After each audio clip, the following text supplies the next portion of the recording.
Trend Alert com Tessa Peters.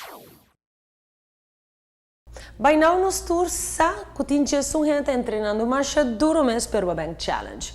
Abo também que joina, bo por começa trein dia o acaba passina dia mes, bo também porta dinhe challenge.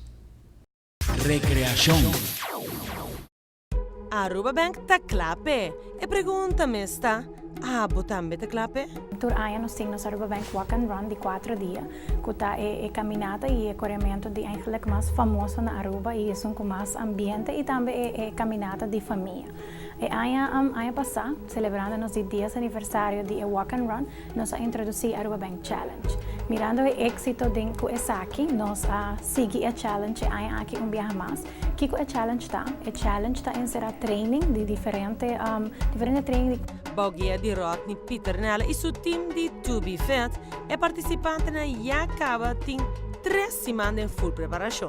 Nós estamos muito contentes de lançar a 12 edição de Aruba Bank Challenge, que está patronizada por Subway. E me serviço que já são participantes na challenge, que bezig te trein sumamente duro. De maneira a mencionar, tem diferentes trainings, não trein 6 viagens para cima e também não corre seguro 3 viagens para cima. Não bezig te corre ruta de Alhambra, desde de hotels, não corre riba Linear Park e riba Jasabra, não começa às 6 horas da manhã. Com bootcamp e corrimento banda de Alto Vista, Capel de Alto Vista. De seguro ruta bastante difícil e challenging.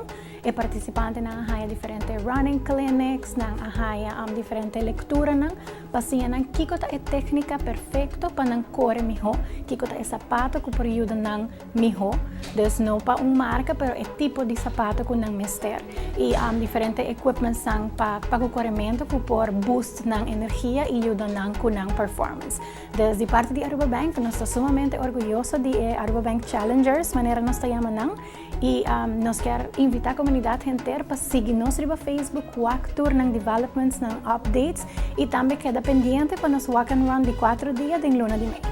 Queda pendiente para mais informação de tremendo 4-day Walk and Run de Aruba Bank.